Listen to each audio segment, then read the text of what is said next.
Warahmatullahi wabarakatuh. Waalaikumsalam warahmatullahi wabarakatuh. Selamat malam para hadirin yang sudah hadir dalam ruang Zoom meeting kelas menulis dongeng malam hari ini. Kepada yang terhormat, Bapak Indra dari Ownership Publishing dan yang selalu menyelenggarakan acara-acara keren untuk terus menginspirasi teman-teman meningkatkan kemampuan literasi. Dan yang kami hormati pula Kang Ale, Bapak Alimut Muakhir, penulis buku anak yang sering sekali nih ternyata membagikan tulisan-tulisan dan ilmunya juga melalui Instagram beliau. Pertama-tama, marilah kita panjatkan puji syukur kehadirat Allah Subhanahu wa Ta'ala yang telah melimpahkan rahmat serta hidayahnya kepada kita, sehingga kita diberikan kesehatan hari ini untuk dapat mengikuti kelas pelatihan dan lomba menulis dongeng pada hari Sabtu 24 Juni 2023 bersama SIP Publishing dan Kang Ale. Baik, hari ini yang pertama, acaranya adalah kita akan sambutan dahulu dari Ownership Publishing. Kepada Bapak Indra, kami persilakan. Baik, terima kasih Mbak Dian. Ini moderator kita yang suaranya bagus sekali. Tadi ada yang chat suaranya Mbak Dian berasa pembaca berita atau pengisi suara di radio. Ya memang Terima betul. kasih. Ini saya juga beruntung sekali bisa mengenal Mbak Dian. Jadi saya sekarang kalau ada acara-acara besar seperti ini tidak kebingungan mencari moderator lagi. Gitu. Oke. Assalamualaikum, selamat malam Bapak Ibu semua yang kami hormati Mas Ale atau Kang Ale, Kang Ali Muakhir ya, yang sering sekali share pengalaman, share ilmu dengan kita ya melalui pelatihan mendongeng, pelatihan cerita anak yang diselenggarakan oleh Si Publishing. Yang kami hormati seluruh Bapak Ibu, teman-teman, kakak-kakak, adik-adik yang sudah ikut mendaftar di Festival Dongeng 2023. Jadi ada 3 kegiatan Festival Dongeng 2023, yaitu lomba menulis, yang sebelumnya ini ada pelatihan dulu, kemudian besok ada pelatihan dan lomba membaca, read aloud, kemudian nanti ada puncak acara yang digelar di Purwokerto itu ada bernyanyi dan bercerita bersama Susan dan Ria Enes. Ini yang bisa ke Purwokerto nanti bisa ketemu Susan dan Ria Enes. Ini kan mungkin banyak yang seangkatan saya mungkin, jadi dulu itu waktu kecil ditemani dengan lagu-lagu Susan dan Ria Enes. Ini nanti bisa ketemu ya. Kami adakan di tanggal 16 Juli. Nah, silakan bagi yang ingin ikut bisa datang ke Purwokerto. Nah, malam hari ini kita akan ada pelatihan dan lomba menulis dongeng yang diisi materinya oleh narasumber yang keren banget. Beliau salah satu penulis yang sangat banyak menulis buku cerita anak, buku dongeng, dan beliau itu pernah memecahkan rekor muri sebagai penulis buku cerita anak terbanyak. Nah, ini nanti lebih lengkapnya akan dijelaskan oleh Mbak Dian. Ya, Mas Ali Muakhir juga sudah sering menuliskan cerita di majalah Bobo ya, dan di majalah-majalah anak yang lain. Mungkin Bapak Ibu atau kakak adik ini sudah pernah membaca tulisan-tulisan beliau, baik itu yang di majalah ataupun yang di buku-buku ya, karena banyak sekali karya beliau di buku-buku, di toko-toko buku. Nah, besok ada lomba read aloud. Read aloud itu kan membaca dongeng, tapi membaca teks ya, jadi hanya membacakan, jadi tidak tidak beda dengan mendongeng. Nah, ini masih sedikit nih yang daftar baru 200-an. Nah, artinya peserta yang malam ini ikut menulis boleh ikut lomba membaca juga, karena nanti hadiahnya juga gede ya. Totalnya yang kelas menulis 7,5 juta, yang membaca besok 7,5 juta. Jadi ada 15 juta rupiah yang akan dibagikan ke 12 orang ya, yang beruntung. Bukan yang beruntung, yang terbaik ya, yang terbaik. Nah, ini nanti kalau kepengen juara, ikutilah pelatihan hari ini dengan cermat, simak materi-materinya, dan ikuti tips-tips penulis dari Mas Ali, dan nanti akan dipilih karya terbaiknya langsung oleh Kang Ali. Dan besok ada pelatihan membaca dongeng dan lombanya itu narasumbernya adalah Ibu Rosi, beliau founder Read Aloud Indonesia. Wah, ini luar biasa kan, foundernya Read Aloud Indonesia.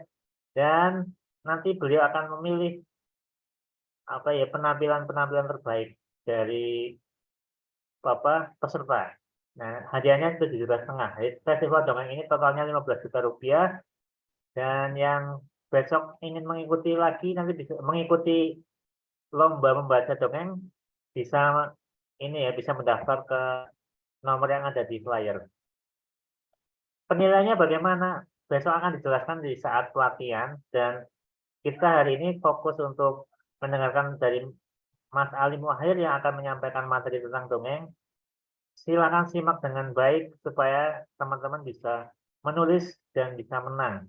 Nah, ini nanti juga yang karya-karya yang layak itu akan diterbitkan dalam buku cerita anak, buku dongeng ya, buku dongeng yang akan diterbitkan oleh Si Publishing, dan juga akan mendapatkan sertifikat 34 jam pelajaran bagi para peserta yang menulis.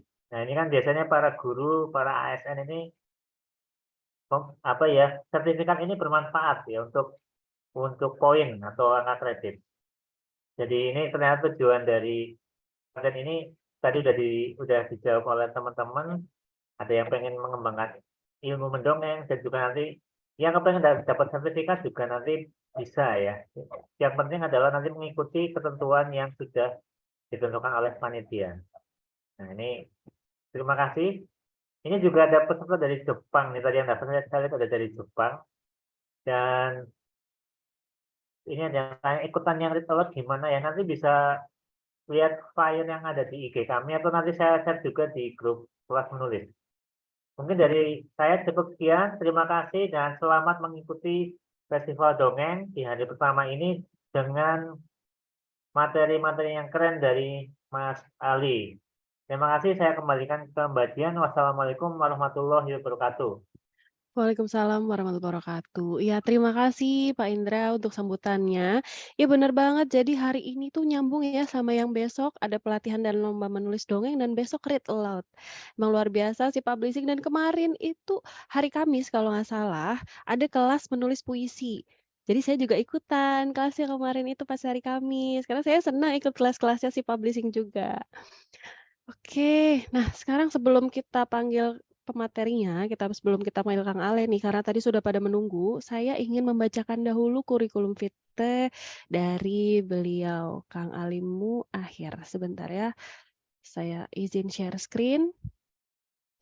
Oke, Kang Alimu Akhir, author, content writer, dan beliau juga adalah seorang influencer. Beliau bergelut di bidang penerbitan sejak tahun 2000, telah menulis 333 judul buku, dan salah satu penggagas lahirnya buku novel komik, Nomik Kecil-Kecil Punya Karya, Princess Islami, Restorasi Cerita Rakyat untuk Anak, dan Digibuk Islami. Beliau juga aktif sebagai mentor di bidang kepenulisan, mengelola kelas nulis, Winner Class dan Paper Class, juri berbagai lomba kepenulisan, konsultan penerbitan, dan mensyiarkan literasi bacaan anak melalui forum penulis bacaan anak Paperland. Content writer, beliau juga di blog pribadi dan beberapa web berita. Dan saya juga sering ikuti di akun Instagram beliau, sering berbagi ilmu ya di timeline beliau. Beliau juga director beberapa judul film pendek untuk kampanye Kemenak RI, video learning, dan kompro beberapa perusahaan. Nah, berikut pengalaman kerja beliau di penerbit Darmizan, Sigma Media Inovasi, penerbit Paperbook, dan konsultan di beberapa penerbit. Penghargaannya juga cukup banyak, luar biasa.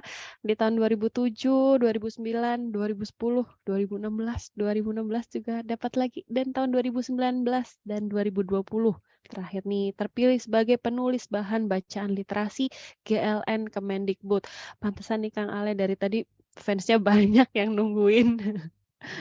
Beliau juga memiliki banyak penghargaan di dunia kepenulisan. Beliau pemenang 1 lomba cipta cerpen remaja majalah Anita, Pemenang 2 sayembara menulis cerita futuristik anak majalah Bobo, pemenang 2 lomba menulis cerita misteri anak majalah Bobo, pemenang 1 lomba menulis cerita anak majalah Ayah Bunda, pemenang 1 The Digital Content Competition BI kategori komik. Dan penghargaan di dunia content writer juga tidak kalah keren dan tidak kalah banyak. Ada 19 penghargaan yang beliau raih di dunia content writer. Saya akan membacakan beberapa di antaranya.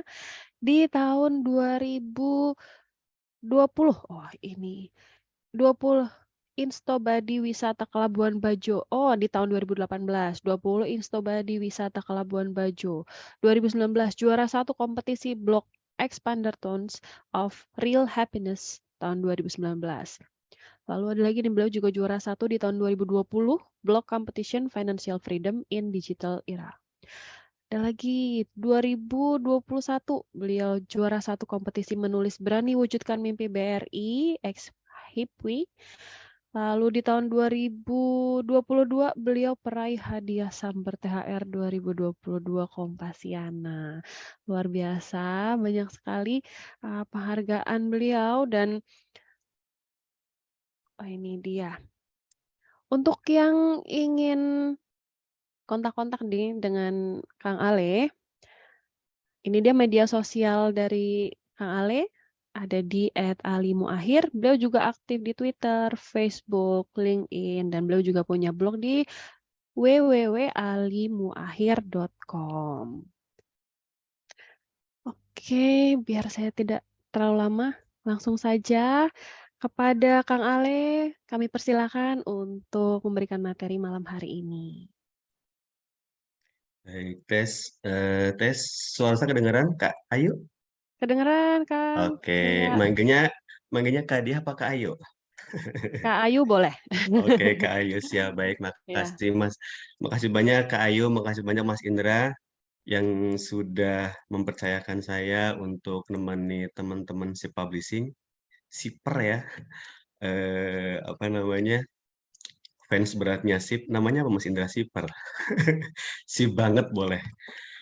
Sobat Eh, literasif itunya. Sobat literasif. Oh, sahabat literasip ya, sobat literasip. Mudah-mudahan tidak bosan dengan saya dan saya bisa memberikan yang terbaik untuk teman-teman yang ikut semua kelasnya si publishing, terutama kelas saya ya. Saya akan langsung share aja ya Kak Ayu ya materi yang hari ini ya. Sebentar, saya minta waktu sebentar banget. ya.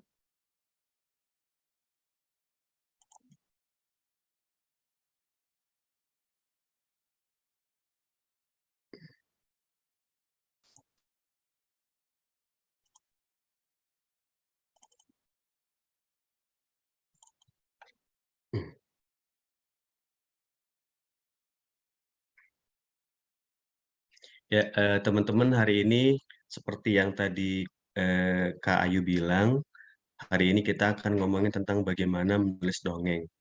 Karena sebelumnya sudah pernah sebetulnya, saya agak lupa di bulan apa, eh, cuma ada beberapa penambahan yang saya lakukan ya, penyempurnaan supaya teman-teman lebih mudah lagi bagaimana cara menulis dongeng.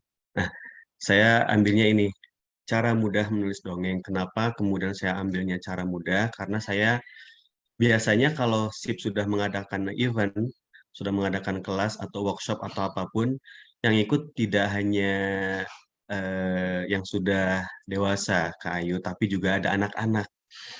Dan ini luar biasa banget menurut saya. Makanya saya hati-hati banget. Saya tidak ingin kemudian ada kalimat yang salah, ada treatment yang salah yang kemudian dibawa oleh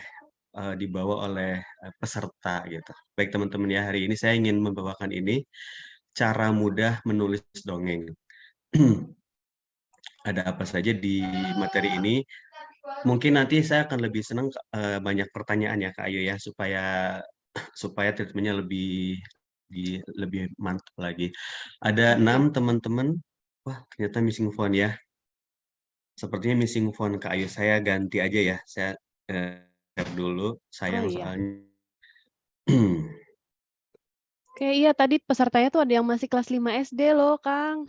Ada ya tuh kan, Ada. iya makanya, harus hati-hati takutnya salah gitu kan. Ya, saya share ulang ya Kak Ayu ya. Siap siap. Oke.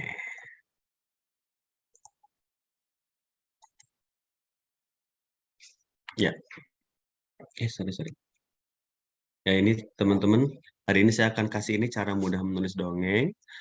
Ada enam item yang hari ini saya kasih. Yang pertama, mau nggak mau ketika kita akan melakukan sesuatu harus kenal ya. Makanya saya kasih opening dulu, mengenal dongeng, kemudian jenis-jenis dongeng, kemudian target pembaca, unsur menulis dongeng, kemudian bagaimana bagaimana menulis dongeng, dan yang keenam, apa saja yang tidak boleh.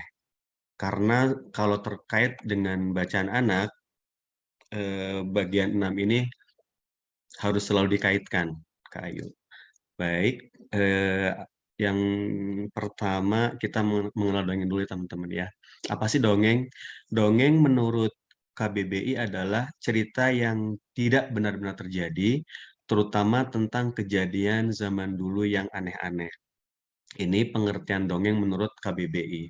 Kemudian ada juga dongeng menurut Nurgiantoro, yaitu suatu cerita yang tidak benar-benar terjadi dan dalam banyak hal sering tidak masuk akal.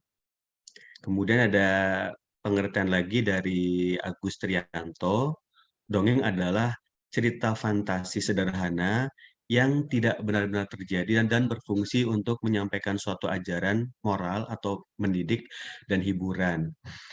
Dengan tiga definisi ini, teman-teman sudah bisa menggambarkan ya apa itu dongeng. Selama ini kita sering berasumsi ya, berasumsi apakah dongeng itu apakah dongeng itu yang berbau fabel, apakah dongeng itu yang berbau cerita rakyat, apakah dongeng itu yang berbau tahayul-tahayul, apakah dongeng itu sesuatu yang apa ya, yang imajinatif sekali, yang apa, futuristik dan sebagainya. Nah, ini pengertian dongeng yang bisa saya banyak banget sebetulnya, banyak banget yang memberikan arti dongeng, cuma saya ambil ketiga ini. Dari ketiga ini kita sudah bisa menyimpulkan sebetulnya cerita yang tidak benar-benar terjadi sudah pasti ya, bisa kejadian zaman dulu, sering tidak masuk akal, dan kemudian berfungsi sebagai media untuk menyampaikan suatu ajaran atau moral gitu. Oke, berikutnya. Kemudian jenis-jenisnya. Jenis-jenis dongeng ada dua teman-teman. Stewik ya, membagi jenis dongeng dilihat dari waktu kemunculannya, yaitu dongeng klasik dan dongeng. Kenapa saya mengambil ini? Karena saya rasa ini yang paling relevan saat ini. Kalau kita ngambilnya dari ada materi lain, tapi saya rasa tidak, dasarnya nggak jelas gitu. Kalau Stewik sangat-sangat jelas. Dia mengambil jenis-jenis dongeng dengan acuan adalah munculnya dongeng itu sendiri, dongeng klasik dan dongeng modern. Apa sih dongeng klasik? Dongeng klasik adalah dongeng yang telah muncul sejak zaman dahulu dan diwariskan turun-temurun lewat tradisi lisan. Teman-teman di Indonesia saya rasa ini sudah sangat familiar banget ya. Kita lebih sering mendengarkan dongeng dari lisan dibandingkan dengan baca. Makanya karena saya orang Jawa ya, Kak Dia ya. Orang Jawa biasanya Iya kan kalau mau nanya biasanya kan panjang dulu ya. iya Ngomong betul. dulu apa dulu gitu. Ternyata pertanyaan cuma simpel doang gitu kan. Itu ciri-ciri bahwa tradisi lisan memang sudah ada dari zaman dulu kala gitu. Kemudian yang kedua adalah dongeng modern. Dongeng modern adalah dongeng yang sengaja ditulis untuk bercerita agar dibaca oleh orang lain. Dan ini yang sepertinya diinginkan oleh teman-teman si publishing. Kenapa kemudian dongeng modern ini perlu dimunculkan kembali supaya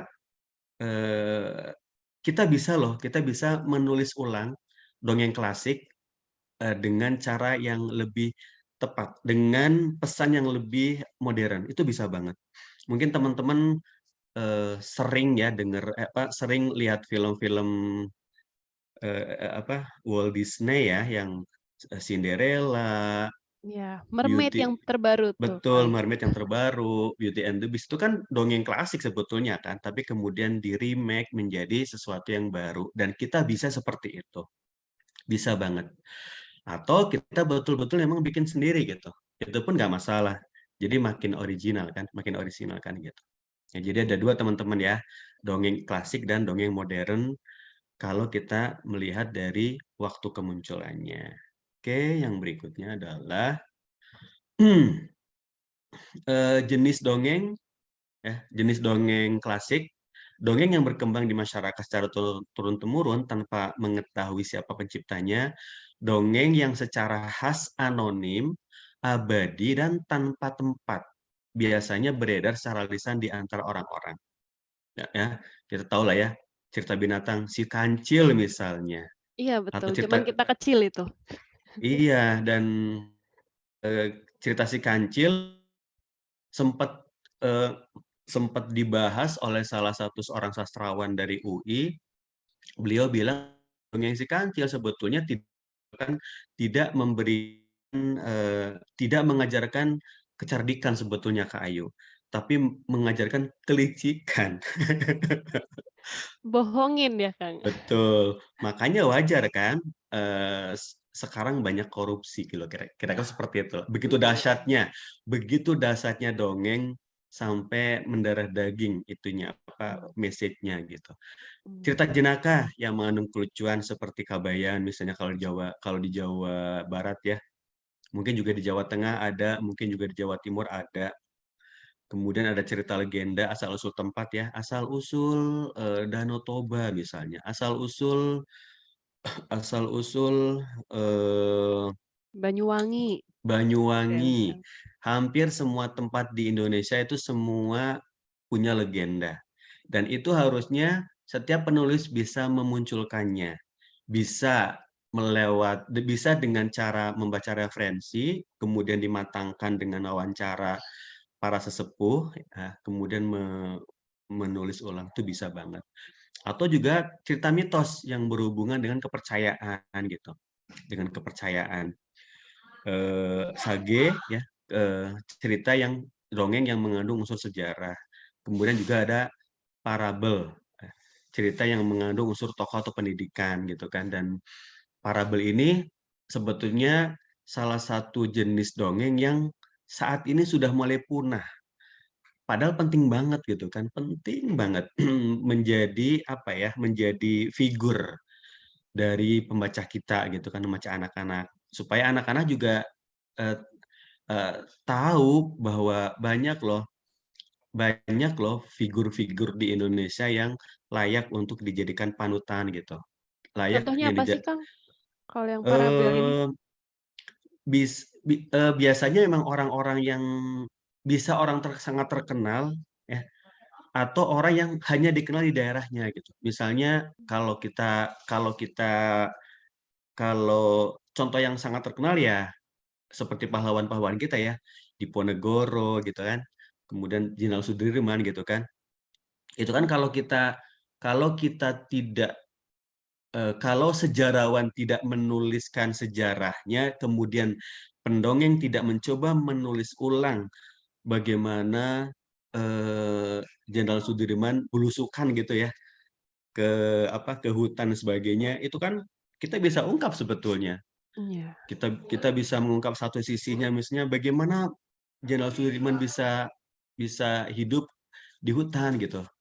Bagaimana mereka apa, apa namanya, bisa terus sehat dan sebagainya itu pasti ada cara-caranya gitu. Nah itu kita bisa nulisin seperti itu juga gitu. Mmm, Sayang kalau kemudian, eee, apa sayang kalau kemudian para pahlawan kita ditinggalkan oleh pembaca kita gitu. Hanya gara-gara misalnya, "Ah, ini mah sejarah, ah ini mah," gitu kan. Kira-kira seperti itu, Kak. Oke, yang berikutnya adalah dongeng modern. Dongeng yang ditulis dengan menyesuaikan perkembangan zaman.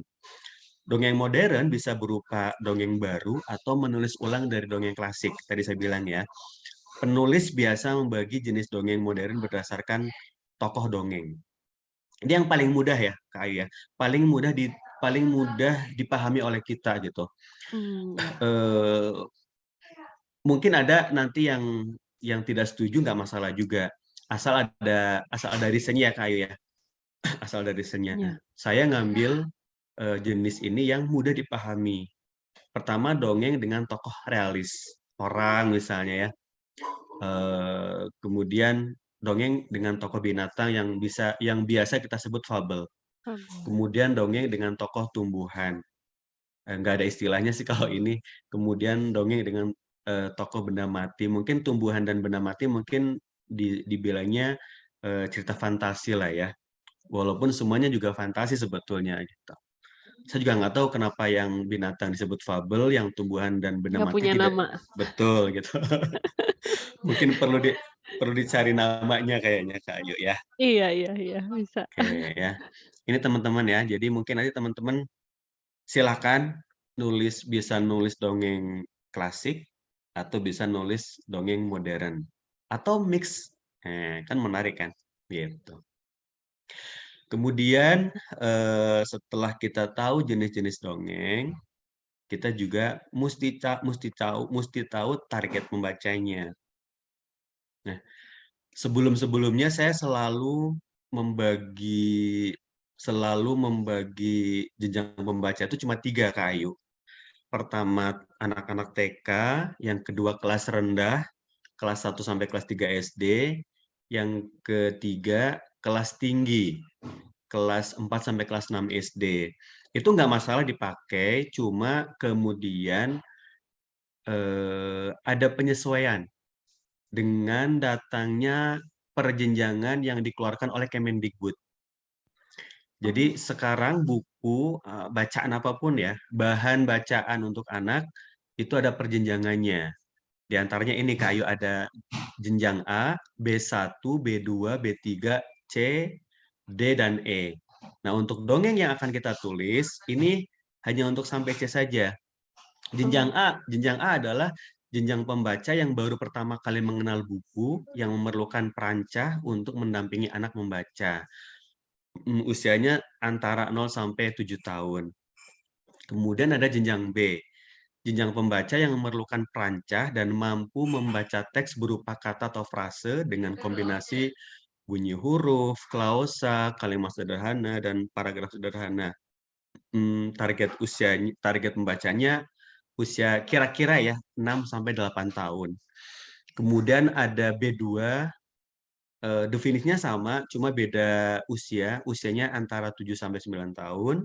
Kemudian B3 usianya 8 sampai 10 tahun. Kemudian yang kelima jenjang C, jenjang pembaca yang mampu membaca teks secara lancar berbentuk paragraf dalam satu wacana. Usianya antara 10 sampai 12 tahun. Sebetulnya nggak jauh beda dengan tadi, cuma ini lebih lebih detail. Ini lebih detail. Bahkan kalau di picture book atau illustrated book, itu di jenjang A, B1, dan B2 itu belum diperbolehkan adanya dialog, Kak Ayu. oh, Jadi naskahnya ditulis dalam bentuk narasi. Narasi. Jadi ditulis naratif ya. iya Tidak iya. boleh ada dialog. Bahkan dialog yang in deep. Jadi dialog yang kan Bicara dengan diri sendiri? betul, itu nggak boleh. Oh, Eh, Apa ya? Eh, eh, Termasuk kayak yang sekarang kan saya nggak tahu ya, mungkin mungkin penulis baru itu eh, ter terinspirasi entah dari film-film Korea, entah dari webtoon, entah dari apa ya. Selalu begini, aha, "Saya punya ide," gitu kan. Oh, iya iya. Itu sering sekali, saya bilang, "Ngapain harus seperti itu?" Gitu. "Nggak perlu," gitu kan. Itu sering banget. "Aha, oke, saya punya ide, bagaimana cara menyelesaikannya?" Gitu. Itu nggak perlu teman-teman. Jadi tolong kalau ikut ini nggak usah ada itu. Oke. Oke, Iya, saya baru kemudian tahu ternyata, ada jenjang-jenjang dan aturannya seperti tadi. Karena mungkin memang disesuaikan dengan, nanti akan ada nilai, yang terkandung gitu ya, Kang, ya. Jadi harus disesuaikan dengan usianya. iya betul, dengan nilai yang terkandung, juga melihat ini Kak, melihat di Indonesia, tingkat tingkat pendidikan di Indonesia, apa istilahnya ya Kak ya, jadi anak kelas 2 SD di Bandung, itu pasti tidak sama kualitasnya dengan anak kelas 2 SD di daerah 3T misalnya, Iya. di luar Bandung. Itu, tujuannya itu salah satunya. Makanya dikasih penjenjangan yang sangat-sangat rigid ini, gitu. Dan saya sih senang banget. Perjenjangan ini dibikin hampir 8 tahun, Kak. Artinya kalau yang ini tidak dijalankan, sayang banget gitu kan. Sudah berdarah-darah nih Iya. dan apa, yang diajak untuk musyawarah itu dari semua kalangan. Berkali-kali kita bikin event-nya, kali-kali kita ngumpul, berkali-kali kita menyamakan apa ya, ya apa, menyuarakan pendapat dan sebagainya dan kemudian alhamdulillahnya tahun 2001, 2002 ya, ya 2002 akhir pertengahan yang ini diketok palu, kira seperti itu. Jadi Oke. kemungkinan kemungkinan sih kalau lihat bentuk output dari buku yang nanti akan diterbitkan, lebih cocoknya memang B3 sama C gitu. Tapi kalau misalnya teman-teman B2 nggak masalah sebetulnya. Kalau terpaksa harus ada dialog boleh, tapi tetap minimalisir banget gitu. Diminimalisir itu masih boleh, Kak. Karena kan ada 7 sampai 9 ya. Mungkin Iya. kira-kira, "Oke deh saya akan nulis ini kayaknya cocok untuk usia 9." Ya udah, artinya bisa tuh ada dialog tapi nggak dominan gitu kan. Paling di Mmm, bagian yang sangat penting banget gitu, yang memang tidak bisa di gantikan narasi ya. betul, diganti narasi gitu. Ini teman-teman ya jenjangnya, jadi jangan sampai salah. Karena kalau dari penjenjangan salah, semuanya, salah gitu. Cara nulisnya juga salah, output juga salah gitu. Saya lanjut ke Ayu ya. Oke. Nah, kemudian apa sih unsur menulis dongeng? Saya rasa teman-teman ini sudah sangat tahu ya, sudah sangat Iya. paham. Karena unsur ini sudah kita pelajari dari SD. pertama betul, pertama banget kita belajar bahasa Indonesia gitu Iya. kan. Saya hanya mengingatkan saja gitu, hanya mengingatkan bahwa, dalam menulis fiksi, dalam menulis dongeng itu ada unsur yang tidak harus ada. Ya, paling tidak 5 ini ya. Pertama ada tema, ada tokoh, ada setting, plot, alur, dan sudut pandang. Apa sih tema? Tema adalah gagasan dasar yang dijadikan pijakan dalam menulis cerita, sehingga cerita memiliki dasar yang kuat. Ada sih yang kemudian menyisipkan juga Kak Ayu, setelah tema ada ide gitu, nggak masalah juga. Karena, ide adalah bagian bagian paling spesifik ya dari Iya. tema.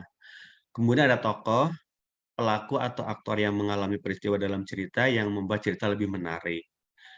Cerita, kalau tokohnya menarik, cerita itu kadang kala yang berjalan malah tokohnya gitu. Jadi kita kebawa gitu kan. Iya, Sud benar benar. sudah kita bikin sinopsisnya pun tetap kalau tokohnya kuat, pasti dia akan ngebawain cerita, akan membawa alur cerita itu menjadi alur yang menarik. Kemudian setting, keterangan mengenai ruang, waktu, dan suasana yang terjadi dalam cerita. Dan ketika kita memunculkan setting, sebaiknya ya dijelaskan gitu, digambarkan.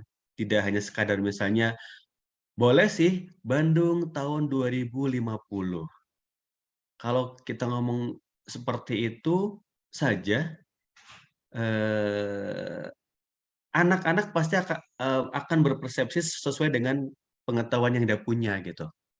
Tapi beda ketika misalnya gini, eee, langit semakin biru,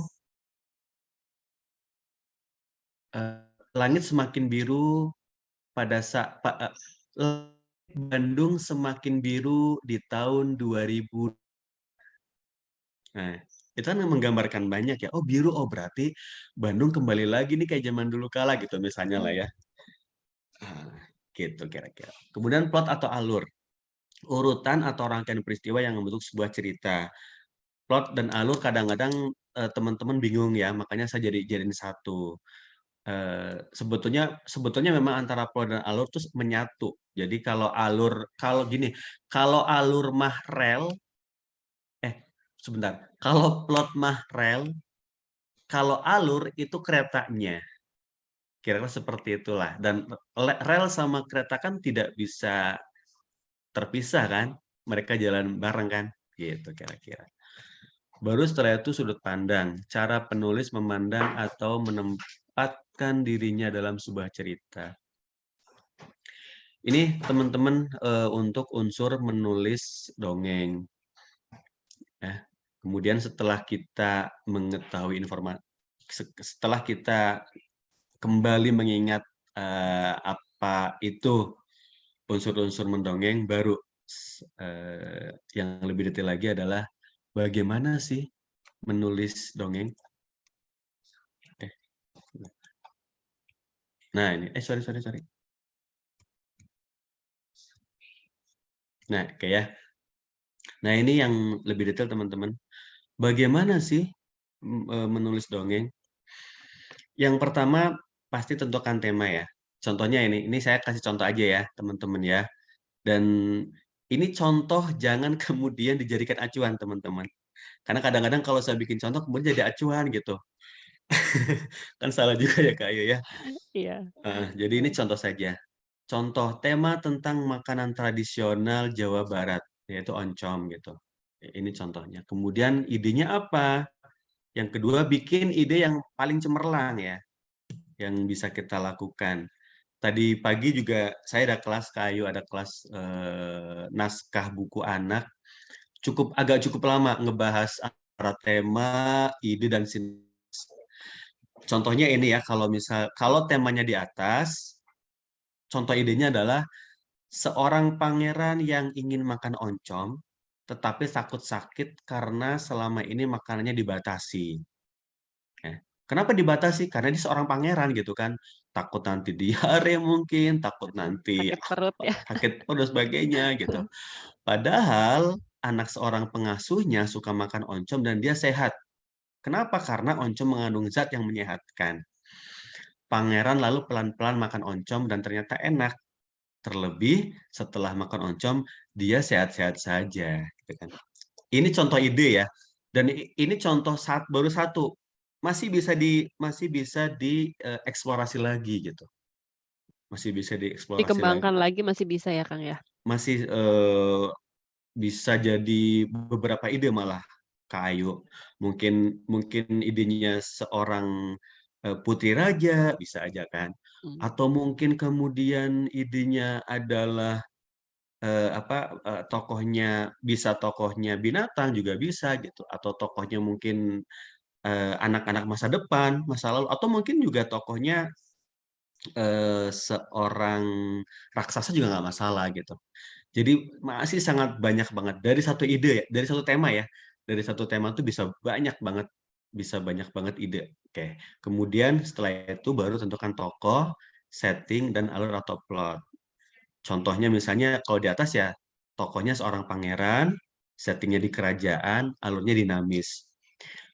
Apa yang dimaksud dengan alur dinamis? Alur dinamis itu eh, saya ingin menggambarkan begini, teman-teman yang paling mudah ya, biasanya biasanya penggambaran ini yang paling mudah ditangkap oleh teman-teman. Teman-teman mungkin sudah berkali-kali nonton film Disney ya, film Disney ya. Dan kalau kita mau cermat, alurnya semua sama, teman-teman. Alurnya semua sama. Mulai dari bagian pertama mengenalkan tokoh gitu kan, betapa bahagianya tokoh itu, hidupnya bahagia dan sebagainya. Baru kemudian mulai masuk ke masalah. Masalah, ya. Nah, setelah ada masalah, si tokoh utama kemudian mencoba untuk menyelesaikan masalah itu dengan banyak rintangan pastinya. Ya, satu. Setelah itu rintangannya dilewati, masalah satu selesai, datang lagi masalah berikutnya gitu kan. Masalah yang kedua, mungkin yang makin besar masalahnya. Setelah itu mencoba diselesaikan, ada rintangan lagi, selesaikan masalahnya, baru kemudian masalah yang terbesar di masalah yang ketiga misalnya. Kalau di Frozen, masalah ketiganya apa di Frozen pertama? Si tokoh utamanya ini ya, siapa namanya? Elsa ya. Elsa, Nah, iya, Elsanya marah besar gitu kan. Sampai kemudian kerajaannya bekukan. dibekukan gitu. Itu kan yang masalah besar banget kan. Iya, Sampai kemudian ternyata cara penyelesaiannya itu dengan cinta gitu, dengan kasih kasih sayang. sayang. Itu kan nggak terduga banget gitu kan. Harusnya kan mungkin lebih cara cara menyelesaikannya jauh lebih lebih Dahsyat ya, Kang, ya? dahsyat. Iya, Ya, walaupun cinta juga sangat dahsyat kan. iya, Kira-kira seperti itu. Secara arti, secara makna itu dahsyat banget gitu. iya. Dan hampir semua seperti itu. Boleh silakan. Yang tidak setuju boleh kasih tahu saya. Tapi selalu seperti itu. Karena itu memang plot plot yang memang ya sangat anak-anak gitu kan. Sangat Iya, anak-anak. Apa dasarnya? Karena anak-anak suka kemudian bisa mendidik juga anak-anak gitu kan. Ketika ada masalah ya kita hadapi. Ketika ada rintangan ya kita selesaikan gitu. Ketika ada masalah ya kita selesaikan, ketika ada tantangan ya kita hadapi gitu kira-kira. Sampai kemudian hidup bahagia selamanya. Sangat klise, tapi menarik gitu kan. iya, Kemudian yang tidak boleh tidak adalah kalau kita sudah menemukan tema, menemukan ide, menentukan tokoh, setting dan sebagainya, buat ringkasan cerita ya. Ini kenapa terulang lagi di atas? Kayaknya ke kopas. Maaf ya teman-teman ya. Ringkasan cerita yang saya maksud adalah betul-betul ringkasan cerita ya. Sinopsis yang bukan buat back cover, bukan blurb. Kan kalau di buku kan suka gini kan, ceritanya apa, kemudian mau tahu jawabannya, bacalah buku ini. Bukan itu yang saya maksud. eee, Tapi betul-betul cerita dari awal sampai akhir. Mungkin ada 3 atau 4 paragraf lah ya. Mulai dari apa yang dialami si tokoh, apa masalahnya, bagaimana cara menyelesaikannya, apa rintangannya, sampai kemudian si tokoh betul-betul menyelesaikan masalahnya gitu. Nggak kemudian, apakah si tokoh bisa menyelesaikan masalahnya? Kalau pengen tahu jawabannya, bacalah buku ini. Nggak itu yang saya maksud. iya, oke. Karena kadang bikin ringkasan itu challenging loh, Kang, karena saya merasa kadang ya, misal pas bikin ringkasan itu, satu paragraf itu perasaan kayak penting semua, paragraf kayak penting semua, ini ringkasan yang mana ya, gitu. Betul. Apakah seperti resensi itu ada yang nanya juga, apakah seperti resensi kah, Kak? Mmm, ringkasan cerita aja, ringkasan cerita. Jadi betul-betul cerita dari awal sampai akhir gitu. Kalau misalnya kita mau ceritakan tentang yang ide ini ya, seorang pangeran ya kita ceritakan. Misalnya gini contohnya, contoh misalnya Oke, sinopsisnya. Jadi ada seorang pangeran, dia itu duduk di depan gerbang kerajaan, melihat misalnya ya, melihat anak pengasuhnya itu lagi makan lahap banget. Padahal yang dia lihat tuh makannya tuh kotor gitu kan. Itu kan, apa, digambarkan si pangeran memang lagi sakit ya, lagi sakit dan meskipun dia sudah makan sehat tetap sakit. Jadi badannya nggak kebal gitu. mmm, Sampai kemudian dia tertarik melihat apa yang dimakan, kemudian dijelaskan bahwa itu adalah oncom, bagaimana cara membuat oncom, oncom itu apa aja bahannya, ada apa aja, rasanya seperti apa. ketika ingin tahu rasanya mau nggak mau kan mencoba kan, Iya. mencoba ternyata enak gitu kan.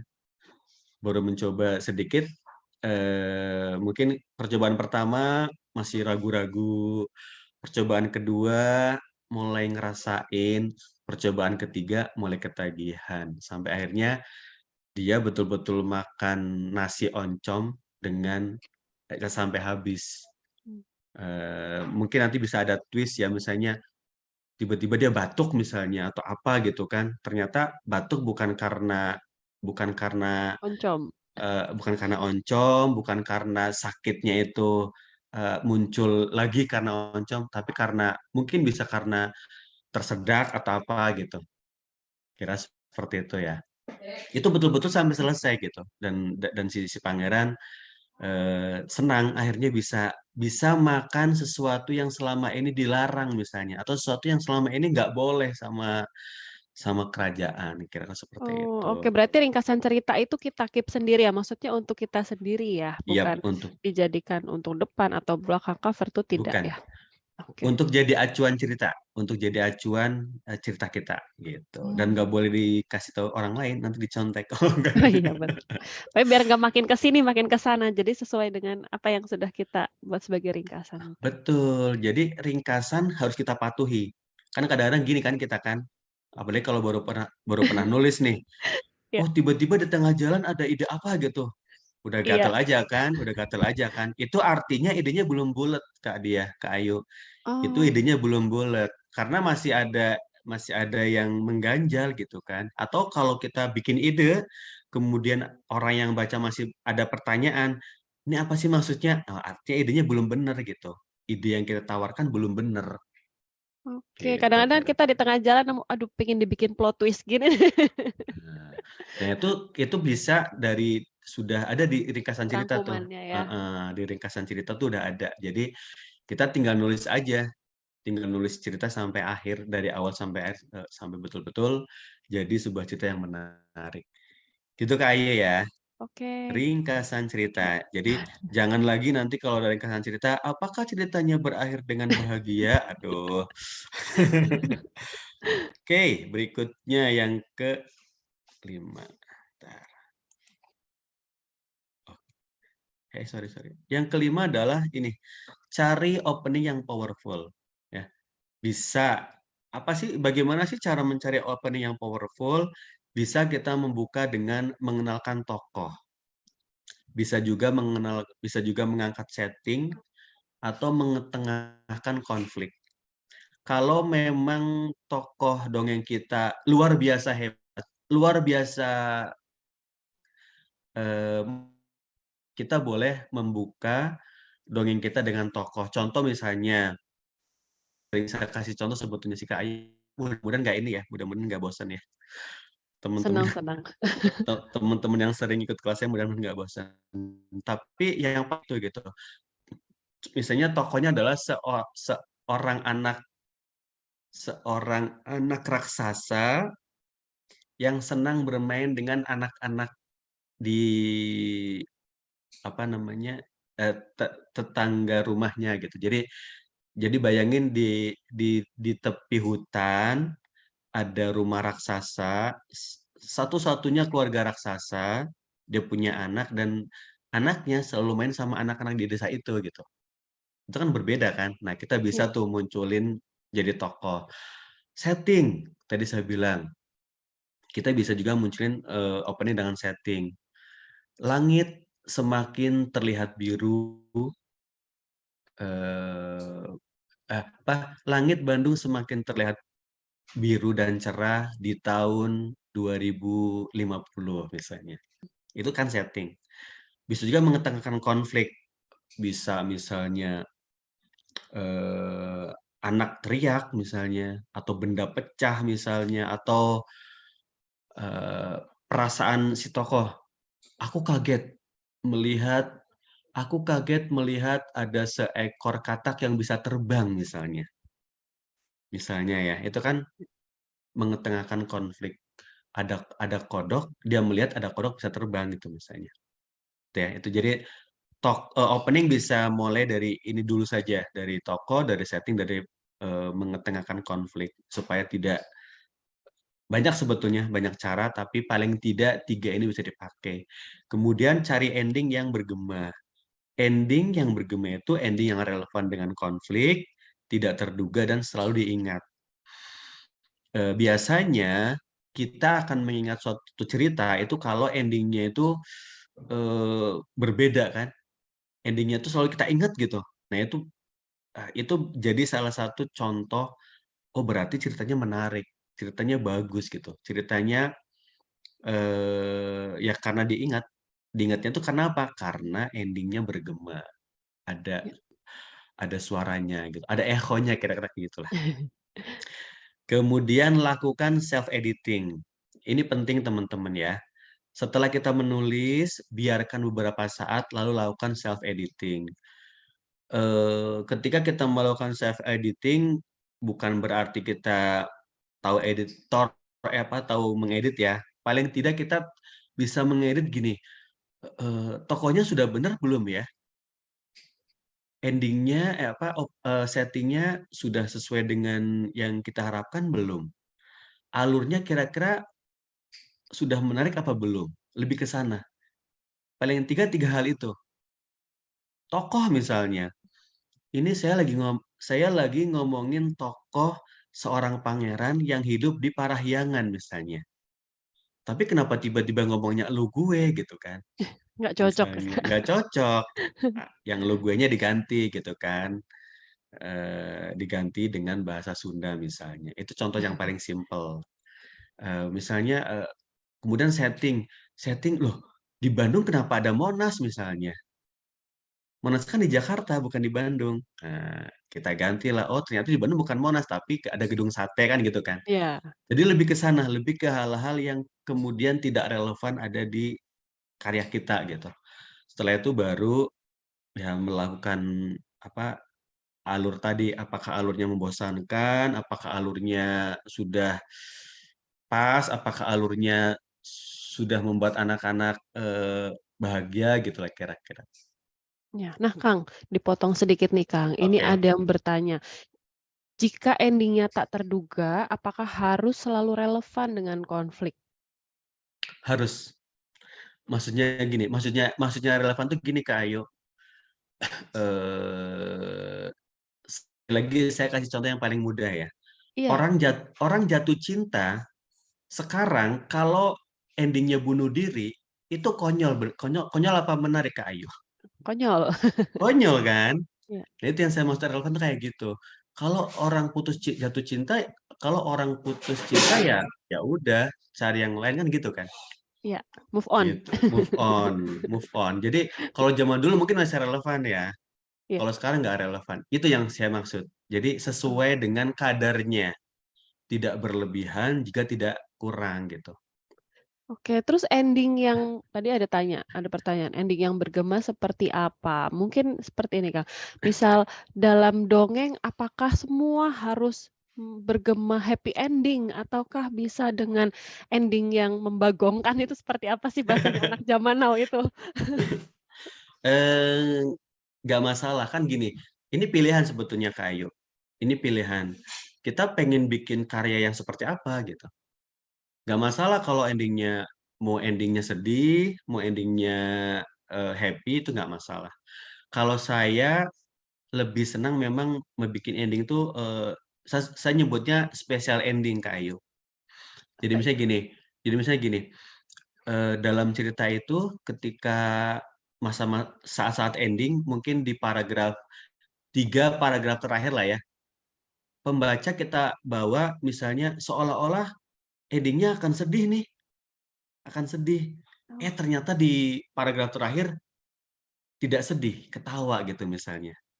Itu yang saya maksud. Jadi kayak ada 2 ending begitu. Atau kita sudah ngebawa nih pembaca, si tokohnya itu ini kayaknya ending-nya akan bahagia nih, ya, akan bahagia, eh ternyata di paragraf terakhir dia sedih gitu. mmm. Itu yang saya maksud. Jadi ada sesuatu yang apa ya, yang bisa kita permainkan perasaan membaca dengan tadi, dengan special ending. Jadi ada 2 ending misalnya atau twist atau apalah ya, kira-kira seperti itu. Oke, siap-siap, Kak. Setelah itu ya yang terakhir ya kirim ke penerbit gitu. Kalau kita atau kalau kirim ke penerbit si publishing belum pede, bisa kirim ke di saya punya forum Kak Ayu namanya Oke. Forum Penulis Bacaan Anak Paberland. Setiap hari Jumat itu ada yang namanya Jumat Hangat. Siapapun boleh kirim cerpen ke sana untuk Wah, dikupas tuntas oleh teman-teman gitu. Dan itu baik. kadang-kadang komennya pedes loh Kak Ayu. Makanya saya bilang gini, silakan boleh kirim tapi dengan satu catatan, tidak boleh baper. Harus siap ya, Kak, ya, ketika dikoreksi. Harus siap. Betul. Karena ketika kita ngoreksi juga tidak asal kan, dan tidak Iya, sama sekali tidak ada tujuan untuk menjatuhkan. iya, Justru sebaliknya untuk semakin menguatkan gitu. Karena ya kalau kita nulis kan resikonya itu kan, kalau nggak dimuat di majalah atau di penerbit ya dimuat di tong sampah gitu aja kan. iya, bener. Itu doang gitu. Atau kalau enggak yang sekarang ketiga lah, jangan tong sampah lah, tapi di folder entah folder hard disk eksternal kita gitu kan atau apa gitu Iya, kira-kira. dan sekarang banyak kok, apa namanya, ruang untuk kita menulis pribadi, misal seperti Betul, blog atau platform-platform yang depannya W, seperti itu juga bisa. betul. Media sosial juga bisa kan Iya, kayak betul. Instagram saya kan gitu. Iya, iya, betul. Kan kita nulis buat dibaca kan, Iya, bukan buat diri sendiri gitu. iya. Ada lagi nggak ya? Sebentar. Oke, sorry. Nah, kemudian ini yang terakhir Kak Ayu. Apa sih yang tidak boleh dalam menulis cerita anak atau dongeng?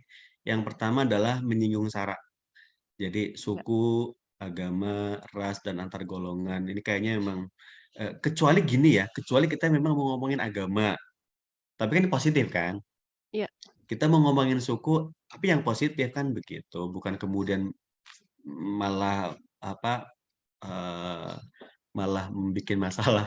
Yang kedua, mengandung unsur kekerasan juga nggak boleh, mengandung unsur pornografi juga nggak boleh, kemudian memunculkan hal-hal terkait rokok, alkohol, dan narkoba.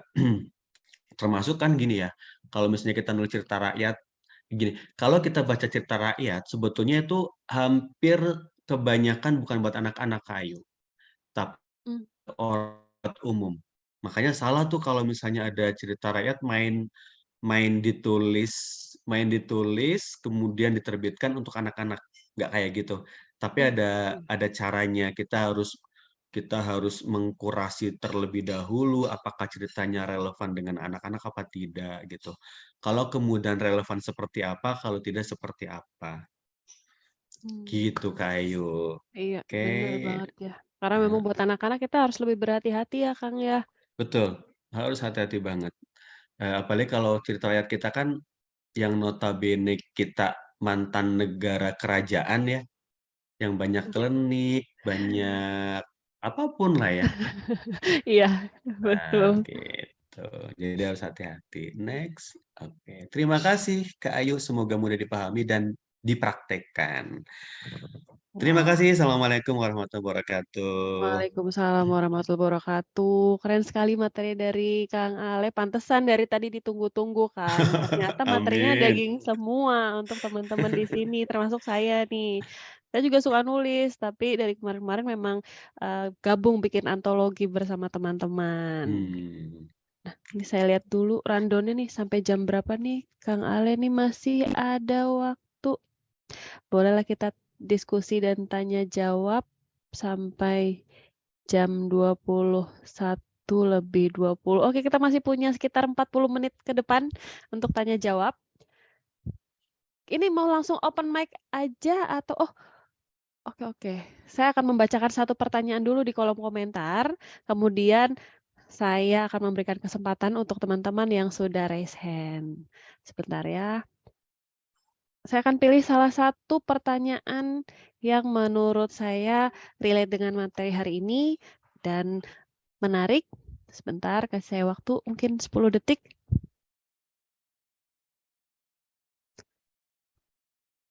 Oke, ini ada dua pertanyaan akan saya ringkas menjadi satu untuk Kang Ale, dari Kak Vina dan Kak, Oppo A33 tanpa nama dan Kak Hanifah. Ini ada 3 nih ada 4, akan saya ringkas menjadi satu.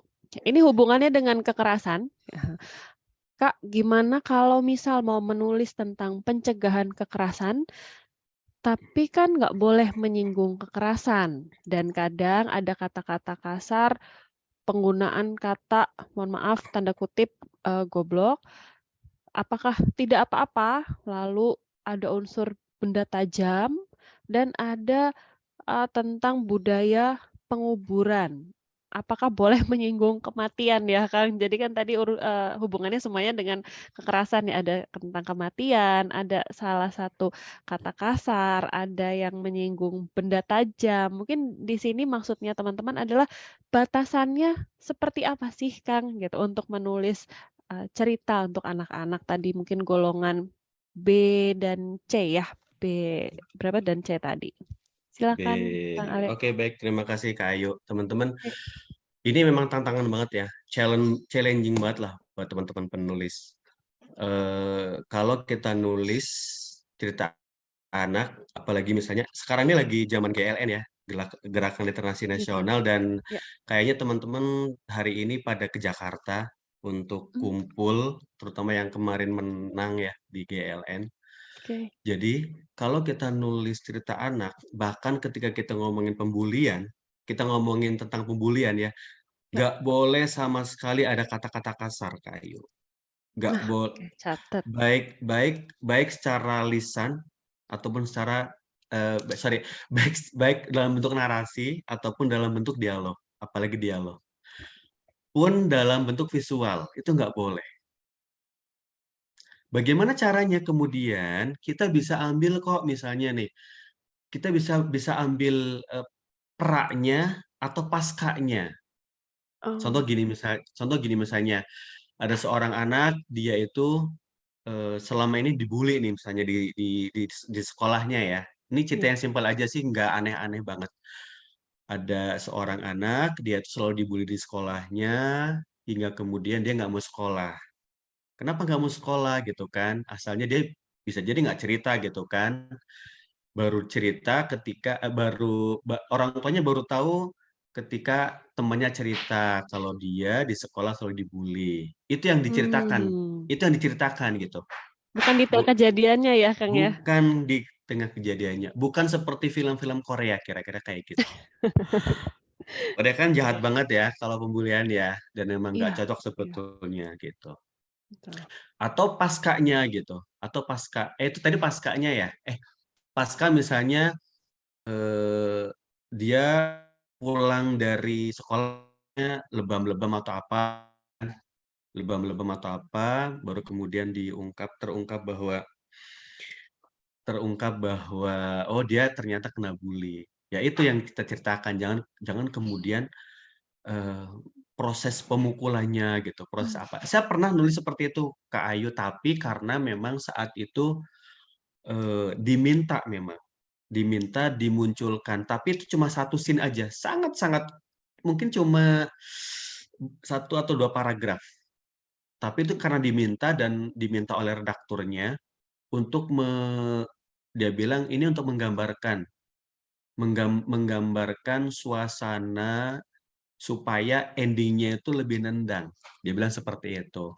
Jadi iya. saya cuma ngomong gini doang, cuma si tokoh utamanya, eee, memukul gitu doang, nggak sampai kemudian ada batu, ada pisau dan sebagainya gitu. Teman-teman boleh ada pisau, tapi harus relevan. Contoh misalnya di dapur ada pisau kan, Mmm, boleh kan? iya. Nggak mungkin dong di apa namanya, di ruang tamu ada pisau kan nggak boleh. Itu yang saya maksud harus sesuai dengan, posisinya. Termasuk ketika kita mau ngomongin tentang alat-alat perang juga nggak masalah dengan catatan tadi gitu kan. Oh lagi di museum misalnya, Iya. misalnya lagi ngejelasin nggak masalah juga. Tapi kalau kemudian, "Ngapain di rumah ada tombak dari museum A?" Misalnya gitu kan. Iya. gitu. Oke, jadi harus Eee, proper ya harus penggunaannya. betul, harus proper. Mmm, Termasuk kayak tadi misalnya, bagaimana kalau kita ngomongin kematian, ya nggak masalah juga. Toh anak-anak juga perlu tahu kan, perlu tahu kesedihan, tidak hanya, keceriaan. Dengan catatan, jangan sampai kemudian kesedihan yang kita ceritakan itu membuat mereka lemah, tapi mmm, sebaliknya membuat dia semakin, apa ya, kuat semakin ya. kuat gitu, heeh, semakin bisa bertahan dari itu, gitu. Mudah-mudahan kejawab ya, Kak, ya? Ya, kejawab banget, Kang. Jadi memang harus hati-hati kalau nulis untuk anak-anak dan tidak boleh ada kata-kata yang kalimat yang detail kejadian kekerasan. Karena saya pernah baca, biasanya untuk buku anak-anak kadang yang, lebih condong ke, apa namanya, perang ya, Kak, perang dalam agama misal seperti itu pun harus selektif ya, harus sangat-sangat selektif karena kadang perangnya sangat detail seperti menggali, jebakan kemudian mereka terperangkap dengan pedangnya misal hal-hal seperti itu kan, itu juga kita harus, aware juga dan Iya, sebagai iya. pembaca juga kita aware apalagi untuk penulisnya. Nah ini yang raise hand banyak sekali nih Kang, saya Oh, urutan iya? dari yang pertama nih, yang pertama ada Boleh. Kak Basita bisa langsung open mic, Kak Basita. Halo? Mana nih Kak Basita nih? Belum di ACC, Kak. Silakan Kak Basita langsung saja dibuka mic-nya, di-unmute. Siapa Mbak Mbak Mbak Ayu? Basita. Oh iya, ini harus di ACC dulu nih. Oh, harus di ACC. Iya. Oke, Unmute. Ya, silakan. Oke, oke, ya, terima kasih maaf. Kak. Ya, Oke, silakan. pertanyaannya langsung aja Kak.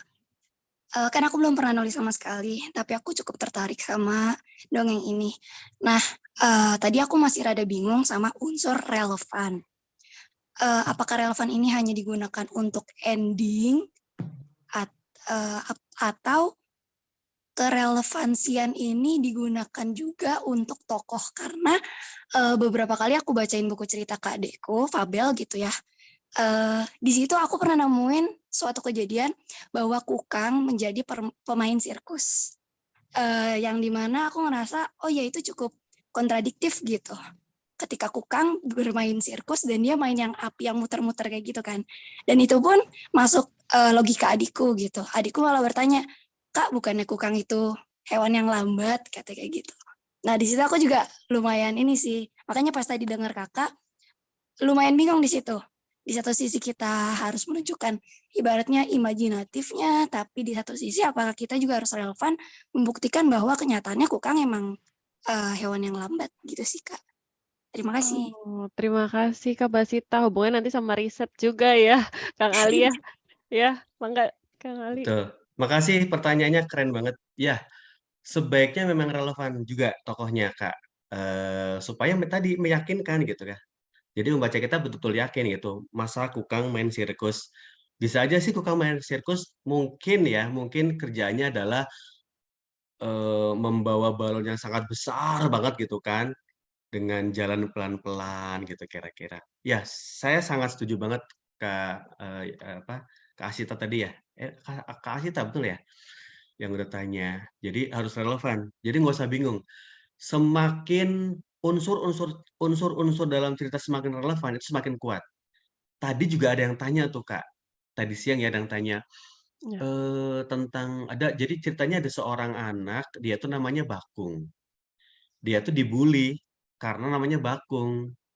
Kemudian yang bully itu namanya siapa ya, Rudi atau siapa lah, saya bilang, "Itu kenapa namanya Rudi? Kan nggak relevan. Kalau misalnya namanya Bakung, mungkin si Rudi nama bunga juga, tapi mungkin bunga bangkai misalnya atau apalah ya." Ya.